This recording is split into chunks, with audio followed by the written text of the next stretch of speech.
All right, well, let's get started. And then, if people hop in, great. If not, I'll send out the recording and let everybody be able to listen to it on their own time. So, what this session is really setting the foundational work of how to find a job nowadays. A lot of you guys are probably like me, you sat in your career for a long period of time, and Verizon is very different than outside in the wild, wild west out here. You don't find jobs like you used to. There's not having the best resume and submitting it and getting a job. That doesn't work anymore. So really what you need to do is you have to tailor your whole self to what you want to do. So that's why this one's kind of what do you want to be and what's your superpower? Because you want to really focus all of your efforts on what type of job you're going for. So you do have to narrow it down to like a subsection of what you want to do.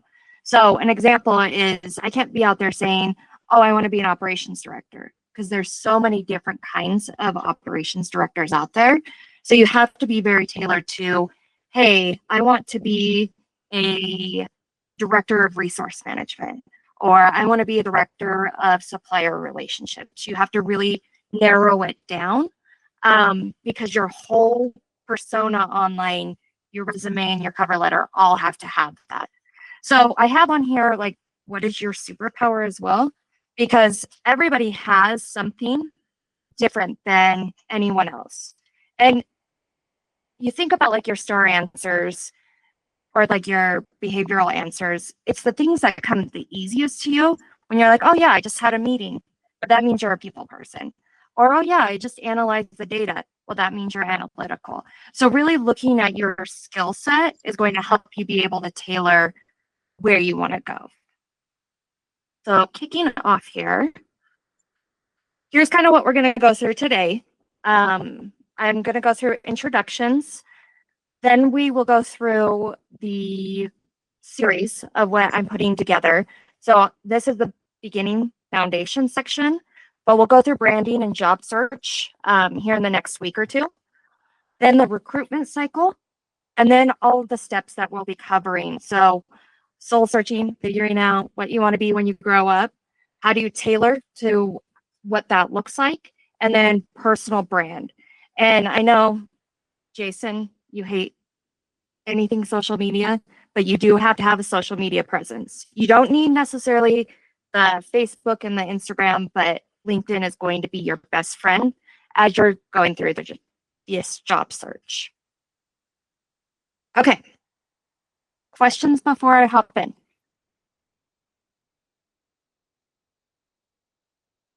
All right. So who am I? I am a Verizon alumni. I was with Verizon for 20 years. I actually left with the last round of VSP. I was an operational leader. I moved up from frontline all the way up to director within my time frame at Verizon. I do have my MBA with an emphasis in project management. And really, why I'm doing this is I love to give back. I love to create ways that people are able to live better lives. So that's why I'm doing this. No other reason behind it. Now, I do have Corey. He is my guinea pig for this series. So here's a little bit about Corey. Just realized those arrows are off, but I will get that fixed. But Corey, if you want to introduce yourself.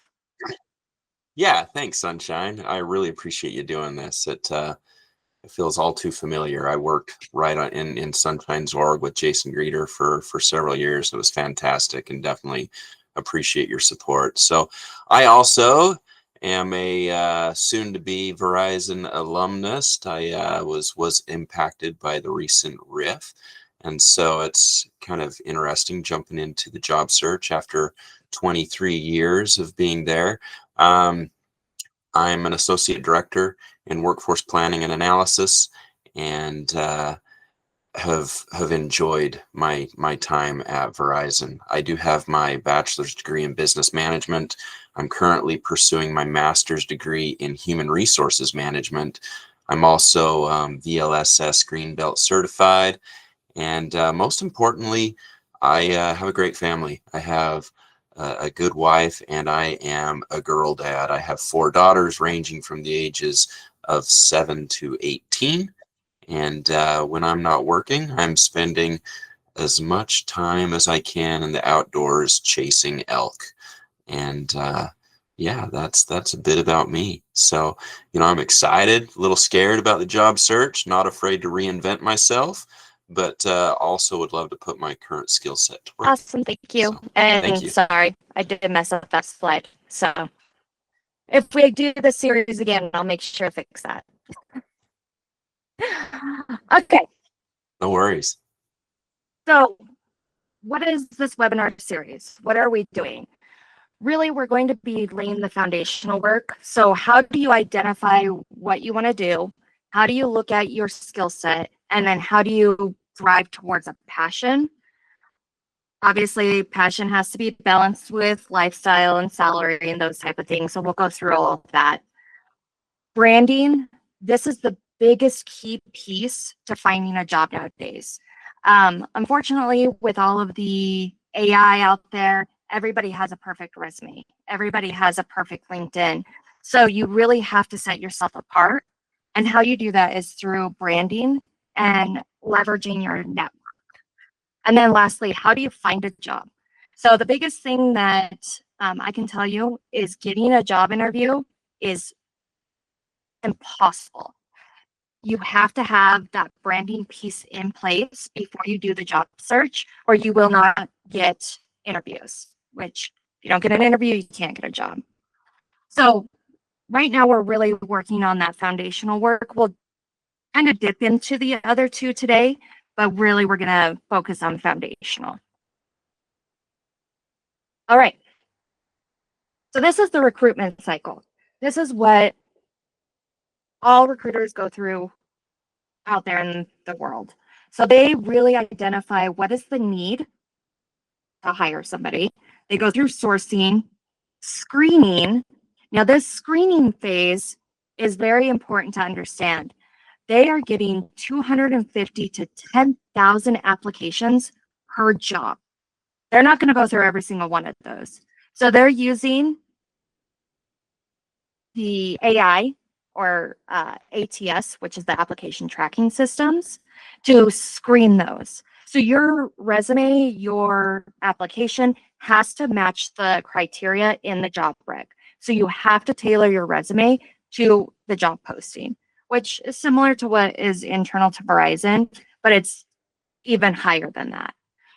Recruiters only look at your resume for 7 seconds. So during that screening phase, you only have 7 seconds to catch their attention before they move on to something else. And with just your resume alone, you have less than a 4% chance of getting an interview. Now, if you know somebody at the place that you're posting for, you are 11 times more likely to get an interview, but you're still up against perfect resumes, perfect profiles.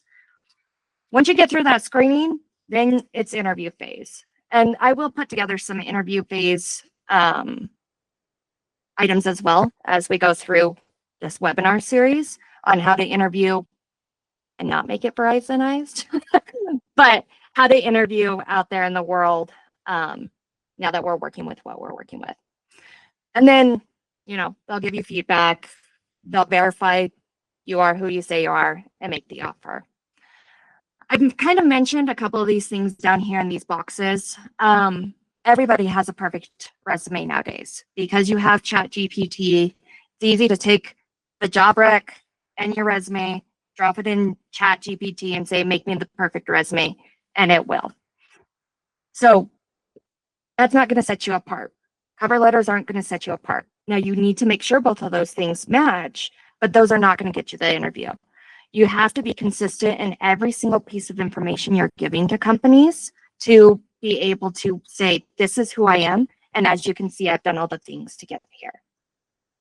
Now, the other thing, some companies I've actually seen have anti-AI processes. So they'll screen your resume to see if you've used ChatGPT. And how they do that is they look for specialized characters that only ChatGPT uses, like a specialized dash, or they'll look at who the author of your resume is.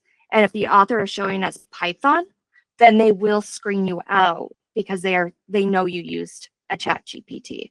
So if you're going to use ChatGPT, ensure that you're looking for the things that are out there that screen for anti-AI stuff. I'm not saying don't use it because it is very helpful, but just make sure you're looking for the things that make you stand out. Always scrub your own resume, even if you do like a ChatGPT or AI. But the human element is what gets you hired nowadays. This is how you get your foot in the door. You need to have a strong network. You need to leverage that network because internal referrals is how you get interviews. So we'll go through how to use LinkedIn in this series to find Verizon alumni, alumni from your schools, maybe specialized groups that you're interested in, and how to create relationships within those. Questions on the recruitment cycle? All right. Soul searching. This is the first and hardest step because you do have to pick a career. Now, if you love what you do, that's pretty easy, right? You just take what you're doing today and make your whole profile about that. But if you're wanting to change and do something different, this is your moment to do that. This is your moment to determine where you want to be in 10 years. This comes down to what's your passion, where do you want to work and how do you want to work, and what is the lifestyle you want to lead. Looking at like the passion skill set, what have you done historically? Is that what you still want to do? If not, this is the time to really look at what is your passion? What do you want to spend your time doing? Because we're spending 40, 50, 60 hours a week sitting in front of a computer. What is it that you want to actually drive towards? The other big one is work type. So where do you want to work? Is it remote? Is it hybrid? Is it in office? Really thinking about those things as you're going into the job search is going to be very helpful. And if you're willing to relocate for the right job. And then lastly, what are you needing in a salary and a lifestyle? And the reason why I'm not just saying salary is it's a whole package, right? You're thinking about how much vacation time do I need? How much benefits do I need? What is my 401k going to look like?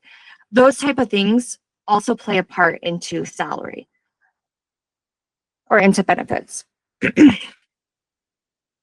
All right, so let's go through the soul searching. This is your history, passion, and skills section.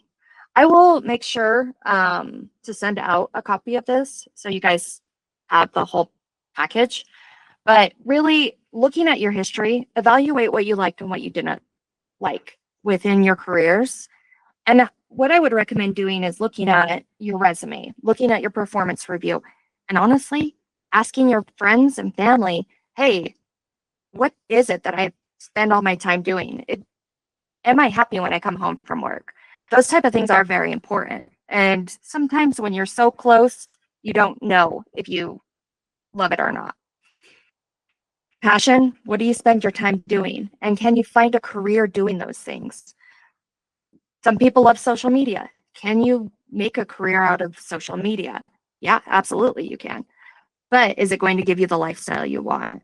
And you have to look at those type of things to inventory the types of careers that fit your passions, but also fit your lifestyle.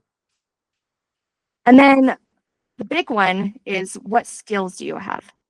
Your skills, thankfully, Verizon is really good at skilling up their employees, are very transferable. So making a skills inventory list of what are you good at and how does that align to the new career you're looking for is going to help you figure out, okay, what is the job I want to go for? Do I have the right skill set for that? And if not, how do I get those skills? I am going to make a plug right here. The library is amazing. If you get a library card, a lot of the library systems actually give you LinkedIn Learning for free. So you just have to go into any library, get your library card, go online and you can take any of the LinkedIn learning and get certified for free. So after Verizon, because Verizon offers a lot of that stuff already, after Verizon, that gives you the opportunity to be able to do those things. But making those inventories is going to help you create your LinkedIn and your resume later on. So this is why this is step one. Questions on how to find what you're looking to do. Most of you probably already know, but all right. Work types. So remote. A lot of people do want to work remote.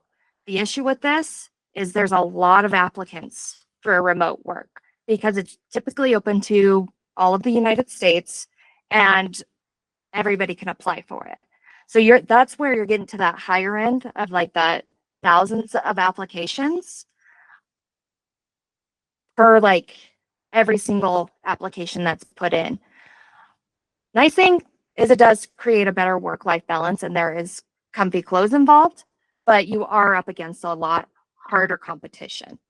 Now, if you are willing to work on site or even a hybrid environment, yes, you have to be within distance of the location, but you are narrowing down how many people you're going up against. So I do recommend when you're doing searches for jobs, try hybrid first if you want remote, and then go to on-site if you're not finding anything within what you're looking for. Remote is great, but it is becoming fewer and fewer, as well as everybody can apply for it. All right. Money and benefits. So what's your bare minimum? Oh, it decided to switch itself. What's your bare minimum? You can't go into it saying, oh, well, I make $100,000 now. I need to make $100,000 moving into my next job. Because maybe that's your bare minimum with Verizon, but maybe your bare minimum leaving Verizon because of your health care or because of the vacation, it's actually higher. Maybe it's 140 because the healthcare is different. Or maybe you walk into a company that gives you free healthcare. How does that balance into the whole package?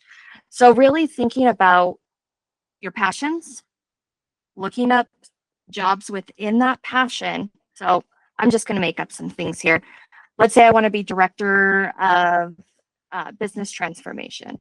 I would go into like a Glassdoor and search for those type of job titles within the locations I'm looking for and be able to determine, hey, is that within my bare minimum that I need? And if it's not, then I need to look for a different job. So if I'm going to be a social media manager and that makes 40,000 a year, but I need 100,000 a year, that's not the career for me. So can I find a marketing job that also has social media aspects? So just thinking about the whole package, not just that bottom line salary. When that gets important is when you get that job offer, it's in hand, you look at the number and they're offering you 75,000 when you need 100,000. Well, what does the rest of it look like? And if it's not enough, then negotiate. Verizon is very weird about negotiation, but out there in the world, it's actually very common. Most of the recruiters expect you to counter any offer that they have. So go in knowing what your top end is, requesting that, and then dropping to your bare minimum. Always go in higher than what the bare minimum is. Now, what I've noticed with job applications, some of them are putting like their ranges in there already. So they'll say, we're hiring between these two ranges.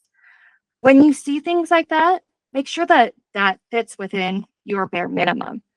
And if it doesn't, I want to apply for that job because you already know what they're budgeting for that role. And if it doesn't fit with what you need, you're wasting your time and you're wasting their time. Now, sometimes the ranges are really big, right? Sometimes they're 70,000 to 100,000. So it's fair to ask, what does a $70,000 candidate look like versus a $100,000 candidate? And asking that in that first interview. The reason is then you're going to get all the little tips and tricks you can use throughout the rest of the interview process to show them that you are a $100,000 candidate versus that 70,000. So using those little tricks throughout, making sure the job range is what you need, making sure you're looking at the whole job application to see if it does have that range. And then if not, make sure that you know what your bare minimum is. So when you get that job offer, if it's really far off, look at the whole package. If it doesn't fit you, negotiate. And if they can't, move on. That one's a hard one. Money's a hard part of it. All right. So we figured out what we want to do in that first phase. We figured out what we want money-wise and the work type. Now, how do we tailor our brand to that work type? So I know what I want to do. I want to be a sourcing and supply leader. So my profile online needs to show that.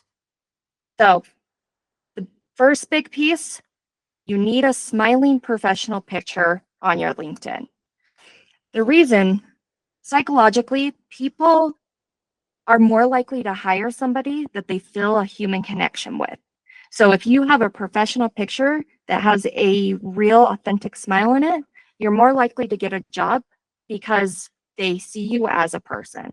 If you don't have a picture on there, or if it's really outdated, or you're pulling a grumpy face, you're less likely to get a job because you don't seem approachable and you don't seem professional.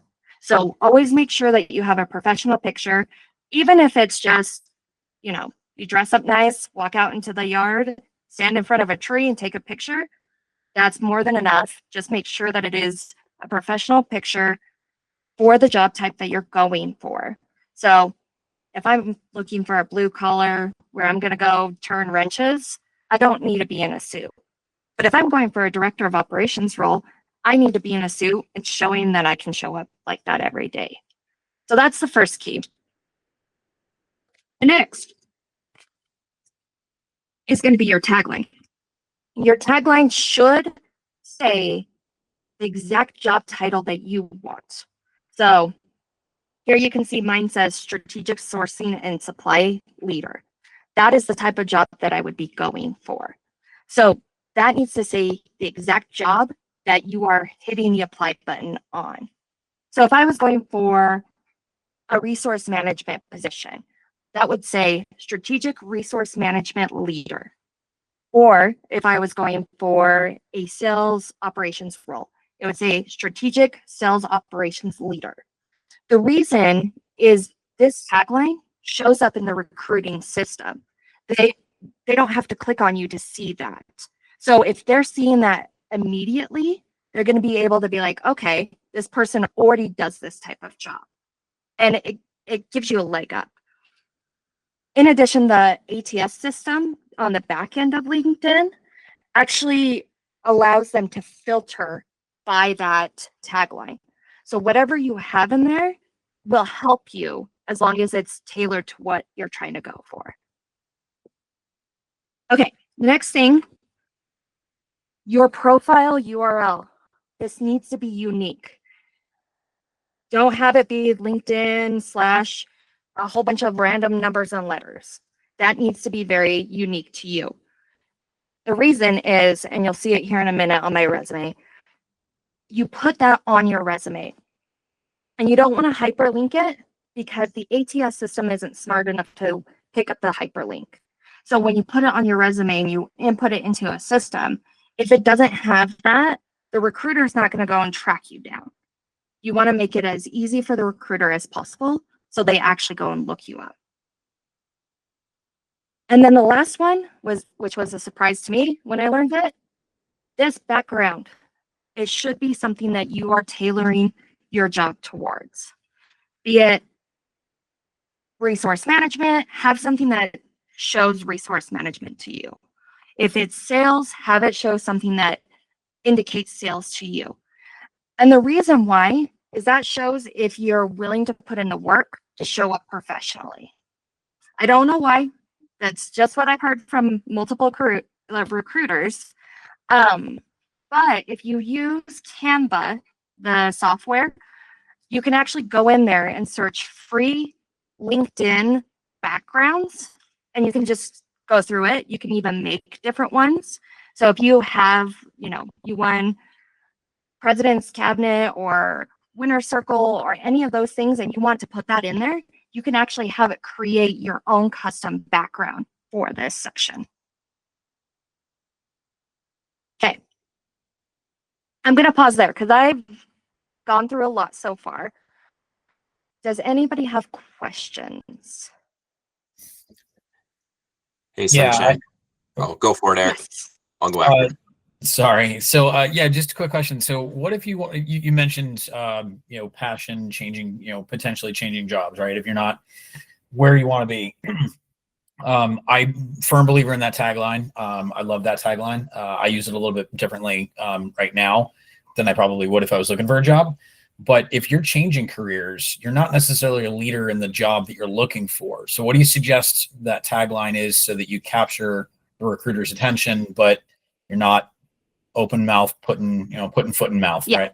So you're not telling fibs, right? Or lies. Right. But what you want to do there is leader in search of, and put that title in there. So I am a MBA student in search of a CPA title or something along those lines. So, because all the AI is looking for is the word. As long as the word's in there, it's going to pick you up in the search. Got it. Thank you. Good tip. Yeah. All right, Sunshine. So admittedly, my LinkedIn is still a work in progress. I don't know if we'll see that at some point, but there's still some stuff I need to do in there. And so the remedial question is, how do we add the tagline in there? I messed around with it for like 5 minutes today and couldn't figure out where to click to add the tagline. And then secondly, Yes, I'm curious if you have any thoughts on LinkedIn Premium. Yes, I do have some great ideas around LinkedIn Premium. It is not worth it. The only reason why it would be worth it, and I'll go through that here in a second. My computer doesn't want to let me go in here. Okay. Let me go onto my LinkedIn real fast, and then I'll show you how to update that tagline. And then we'll go through LinkedIn Premium. Awesome. Thank you. No problem.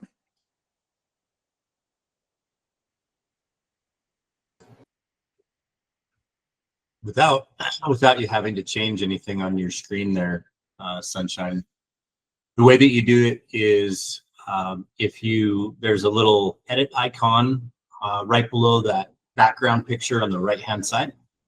See where she has it up? It's on the right hand side below the picture. If you click on that and you scroll down, it's called Headline. Got it. And you have to have premium to use the AI suggestion, but she just gave us a great outline of what to change that to. Mine is just currently, as my LinkedIn is a work in progress. Sunshine mentioned I'm new to the social media world because I've had a LinkedIn forever, probably 15 years, but I'm not actively using it, and I don't have anything else. But I've been using it a lot lately. But all the time. Yeah, Sunshine laid it out pretty good, and so mine will definitely be being updated. It's a great suggestion. Hey, Sunshine, sorry to throw another question at you. Do you have your resume uploaded in here so it automatically sends to recruiters if they look at your file, or have you done that? I have put my resume in there, but I don't ever do the quick, I think it's called quick apply. Apply, yeah. The reason is your resume should be tailored to the job. Just like at Verizon, you need to have the keywords in it, because if you just keep using the same resume over and over again, you won't get anywhere. Got it. Now, to answer your question about premium, the only benefit to having premium is it allows you to connect with more people and do more searches on LinkedIn. That's the only benefit to somebody who's out there doing the job search. Now, I mentioned earlier, networking is the key to getting an interview. So we're going to talk about how do we make new friends on LinkedIn. So that would be the benefit of it. So when you're in that creating your network phase, do your 30-day free premium on LinkedIn, do all of your networking, and then turn it off after.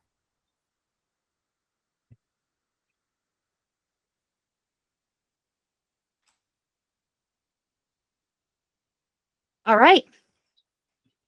Good questions. Any other questions?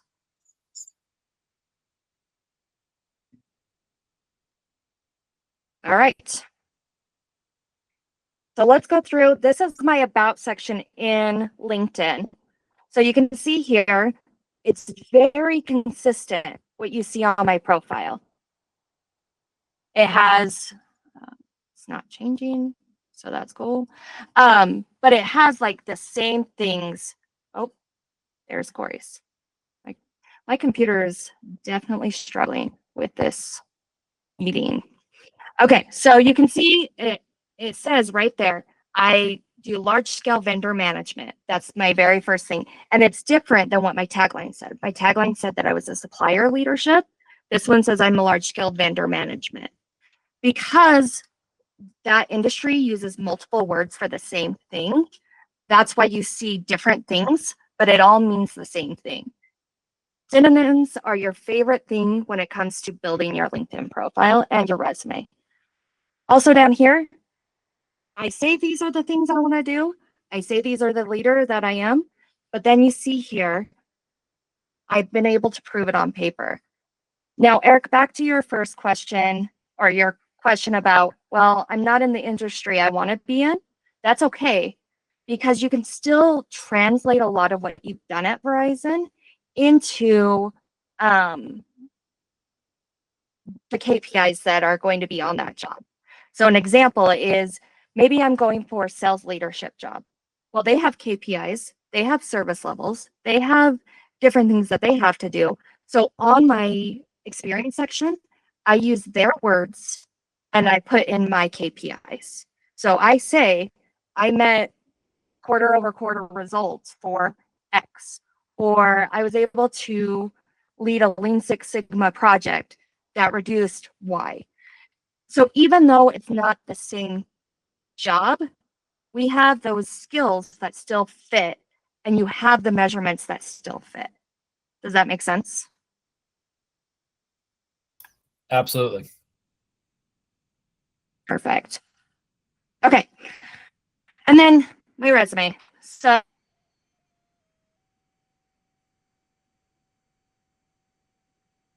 in here, you see right at the very top, it's not a hyperlink. It is just the straight, www. And that's what you actually submit into whatever ATS system the company uses. And then once again, very similar wording. I know suppliers and I know how to be an operations leader. So it's very consistent. Everything that recruiter is going to see is going to say the same thing in different ways. Okay, so here's Corey's. Like he mentioned, his is still a work in progress.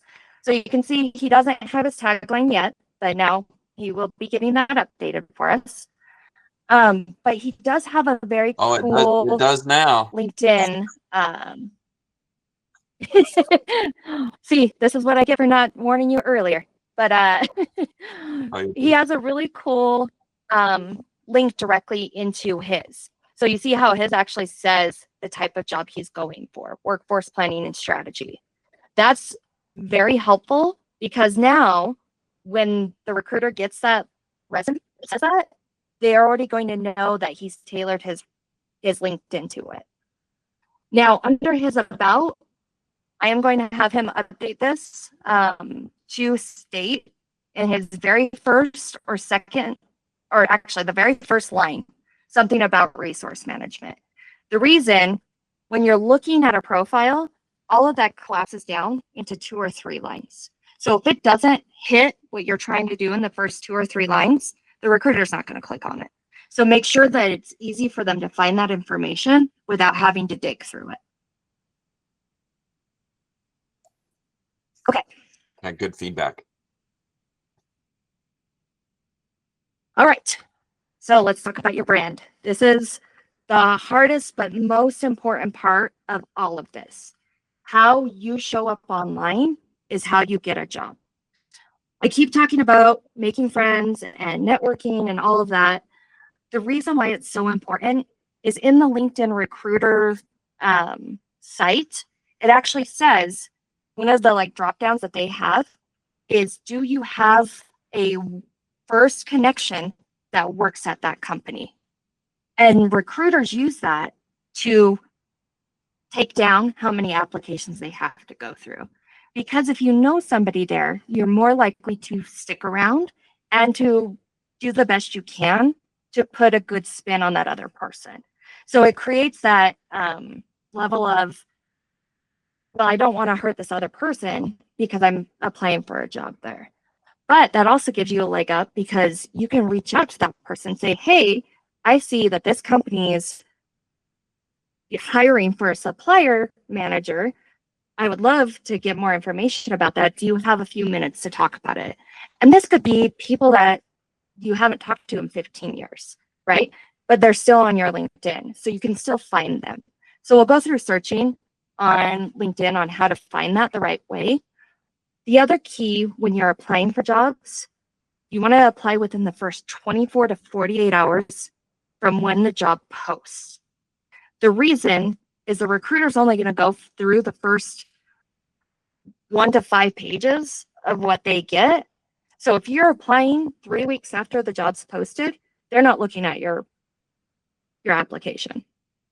So you want to be on top of your LinkedIn or Indeed or whatever other company on those job alerts, because as soon as that job alert comes out, you want to connect with whoever works there. Say, hey, are you willing to put in a recommendation for me? Cool. They're going to put in a recommendation. You're going to submit your application and the recruiter will look at your LinkedIn. So it's like a 3-step process. Let's talk about brand.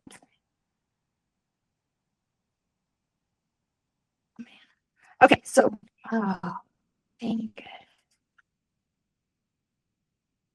My computer is not liking meetings. Okay. So components of a successful brand. First, your profile. You must tell your story to show them that you're credible and authentic. So that means making sure your education is up to date, making sure your achievements are up to date, making sure your work history is complete. Now, I also recently heard from a recruiter to collapse down anything that is older than 10 to 15 years. So if you happen to get a chance to go and look at my LinkedIn, you'll notice my customer care representative doesn't have information underneath it because it doesn't need to be there. And it just bogs up the recruiter's information. So I take out all of the things that don't matter and leave the ones that do. The other big thing on profile and engagement and all that thing, do not post anything that divides the world. If there is something that is, you feel some type of way about politics, whatever it is, don't post about it. And the reason is, even if it's on your own personal Facebook page and you're locked down, all it takes is one screenshot for them to find out that you posted something like that, and they are not going to want to hire you. So make sure you're cleaning up any of your Facebooks, any of your Instagrams, anything that you've posted that could create a divide in the country. You want to either hide it, remove it, whatever, until you find a job. After that, that's up to you guys. But while you're looking for a job, you do not want anything that's findable that could cause them to have a hang up with you. Okay. Maybe it's Network, best network. if you stay on Facebook, Greeter. Yeah, that's not going to happen. Okay, network, network, network. The reason I keep saying it is the only way to get an interview nowadays. Like I said, everybody's resume is perfect. Everybody's the perfect fit for a job. The only way you're going to get in the door is through your friends. So make sure as you're creating those job alerts, you're looking to see, who do I know that works there? That means connect with all of your friends, all of your family, all of your work connections, anybody that you talk to or have a conversation with, add them to your LinkedIn. You can have, I think, up to 5,000 people on LinkedIn. But the reason you want to have as many people as possible on there is you'll be able to see if you know somebody who works there. And that gives you that leg up. Even if you don't reach out and ask that person to give you a recommendation, that recruiter screen checks to see if you have a first line connection into that company. So you want as many people on your LinkedIn as possible that can help you get in the door into those places. Now I have on here alumni. I'm talking work alumni and I'm talking college alumni. So if you've gone to college, even if you didn't graduate, look for people that are in the field you want to be in the companies you want to work for, and just reach out to them and say, hey, I saw that you went to this school. It's great to meet you. I'd love to know more about what you do, or what makes you so successful in your job. I see that you've moved up 7 times since you've worked for this company. What makes it such a great company to work for? So you're not going in saying, hey, will you connect with me and be my friend so that way I can get my foot in the door?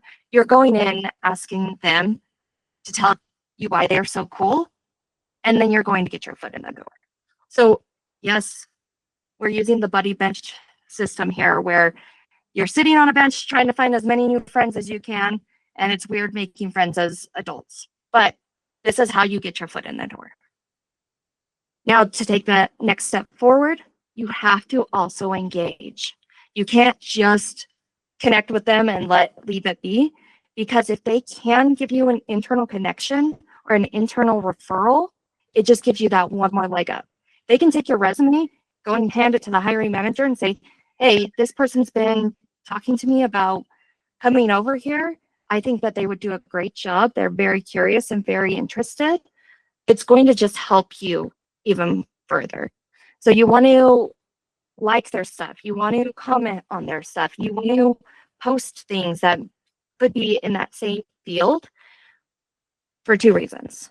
The engagement piece, why it's so important, like, yes, making the friends part is important, but the algorithm in LinkedIn, if you're connecting, posting, and commenting, you're actually going to show up higher in the recruiter list than other people, because it's showing that you're active on LinkedIn. And so if you're active on LinkedIn, you're going to show up in searches more often. Like if they're just searching LinkedIn for resource management professional, you're going to show up higher than other people. You're also going to show up higher if you hit apply for a job in LinkedIn than other people, because it shows that you're engaged in the platform. So that's why it's important to like, comment, subscribe, post things, post pictures, whatever that looks like. Questions on branding yourself?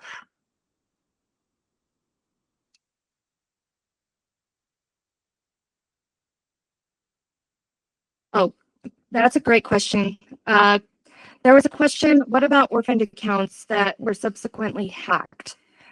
I would contact LinkedIn and see if they can delete them and ensure that you have a new one. And whenever you're doing, or are you talking like Facebook and stuff? Oh, okay. I wouldn't worry so much about those ones, because they're more likely to look at your LinkedIn, and just make sure that your personal Facebook is findable in searches. So you have it set where it's not private, that they can't find you through Google, that you can still make everything on your page only for your friends. Oh, I see. And you're off social media. That's a hard one. A lot of recruiters, if they really like you, they'll stalk you. Just make sure that your LinkedIn is solid, and just ensure that you're always putting that on there.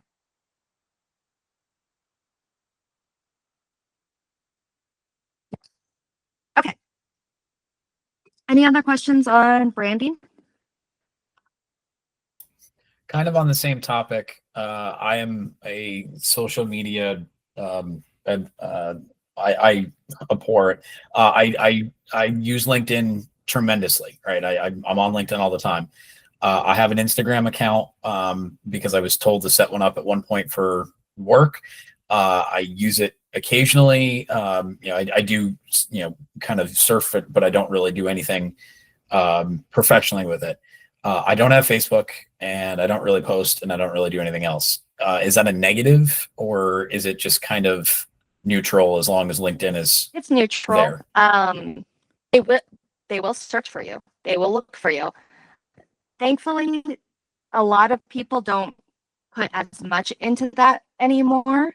Just make sure your Instagram that you do have, anything that is viewable publicly, is something that you would want a recruiter to be able to see. So your profile picture, make sure it's, of you not having a good old time out at the bar with your friends. Make sure it's something that you would want your boss to see. Got it. But it's not as big of a deal. It used to be a really big deal if they couldn't find you on social media because they thought you were hiding something. But now that we're having more and more people not into social media as much, that's becoming less and less of a thing, as long as you have a LinkedIn presence. Great. Thank you. All right. This is how you build relationships. So touch points are very important. That's that like, comment, share, post. All of those things are going to keep that algorithm picking you up that you're active.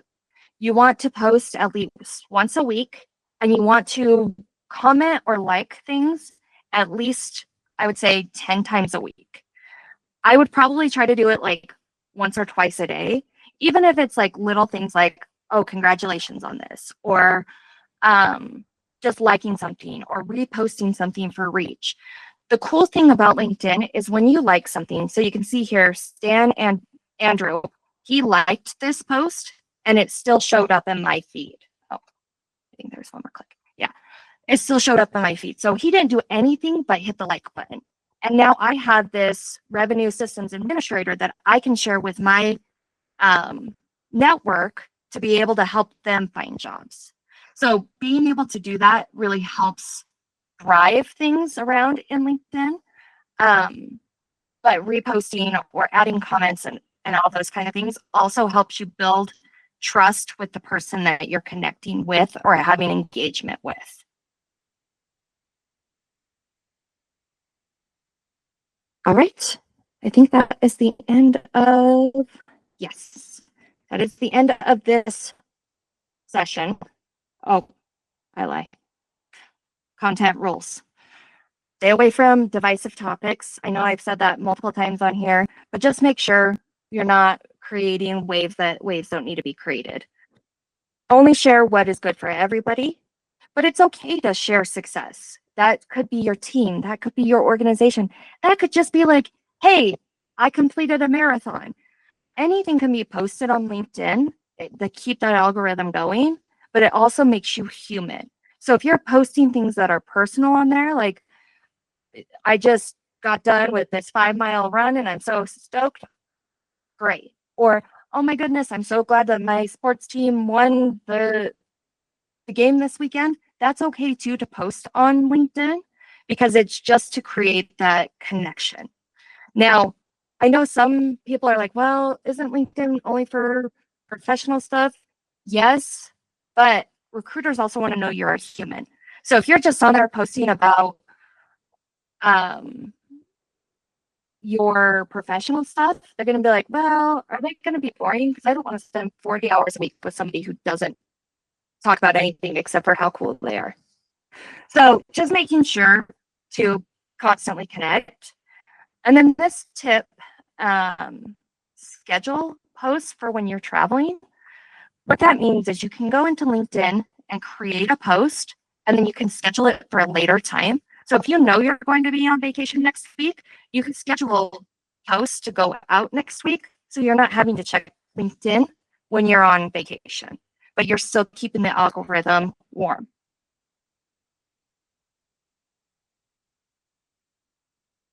Okay. Now we're done. All right. So we have about 5 minutes left. So I'll open it up. What questions do you guys got? What impact does the recommendations, well, we talked about that offline, but what impact does that have as recruiters are looking at our LinkedIn pages? It shows up. So I got a chance to see the recruiter side of things. One of their buttons at the top actually says first connection into the company. So if you have a first connection into the company, you're already at the top of their list. Now, if let's say I go and I ask Corey, like Corey is working at Verizon, I'm like, hey, Corey, can you put in a good recommendation for me? He goes to the hiring manager goes to the recruiter, then they can search for your name. So it just gives you that one more leg up where they're searching directly for you versus looking at a list of 30 people and you're in that list. Did that answer it? Well, it's more along the lines of, what people you've worked with, people you've worked with in the past have said about you. I Like, see what you're talking recommend about. this person. This person's great to work with. That sort of stuff. There's a section in there that folks can leave you recommendations. What would you suggest there? Like, should we reach out to people, or because I've had a lot that have just done it, and it's awesome, but it makes me feel great. But do other folks look at that when they're searching for talent? Yes, absolutely. Because what they're doing, hold on 1 second, I'm starting to get a call. When they're looking at your profile, everybody has the skills that you can endorse and things like that. But when people write you recommendations, it's like getting a letter of recommendation sent to the company for you. They can go through and read them and make sure that you're reviewing them. Because sometimes it's like, Jason's so cool, high five. Well, that's not going to help you at all. So you can actually go into those and like hide them from your profile or remove them from your profile, making sure that the ones that are going to be impactful are at the top. So you can hide them and keep them for later, or you can just delete them if you want. The other thing with recommendations, do not take a recommendation and give a recommendation to the same person. So what I mean is, if I gave a recommendation to Jason, I do not want Jason to give me a recommendation, because then it just looks like we're giving each other a high five and, a pat on the back, where that's not what the recommendation section should be for. It should be to show that you are a good, competent person that they want to hire. So to answer your question, yes, it is very highly recommended that you have those, because it does give you something most people don't have on LinkedIn.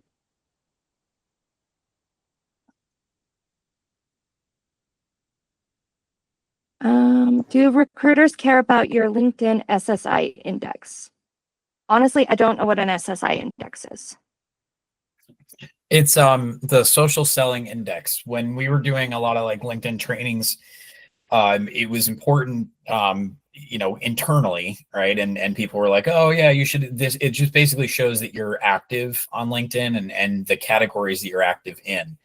I'm curious if recruiters would care, right? Like, are you reaching out to, I think the different categories are like establishing your brands, finding, building relationships, finding people, If it's not one of their little hot buttons, then probably not. And if you don't know about it, right off the top of your head, then probably not. So I think I got my answer. Yeah, and I've done lots of seminars and all that, and I've never heard of that. So I would say that is not one of their.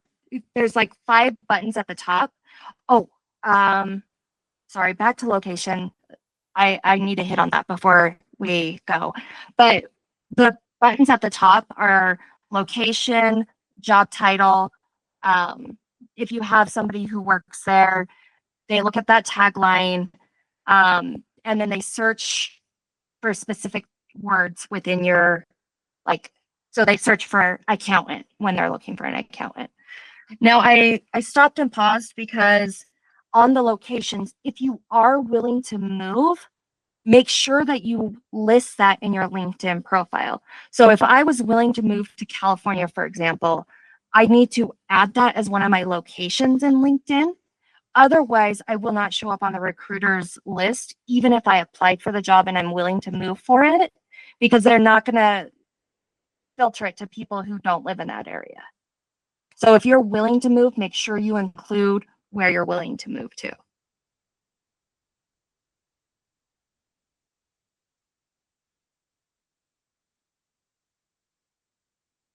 All right. Well, we are at time, but if you guys ever have any other questions, I am very active on LinkedIn. Feel free to reach out. I'm day or night. I'm more than willing to help answer questions. I definitely want you all to succeed and find something. So feel free to reach out.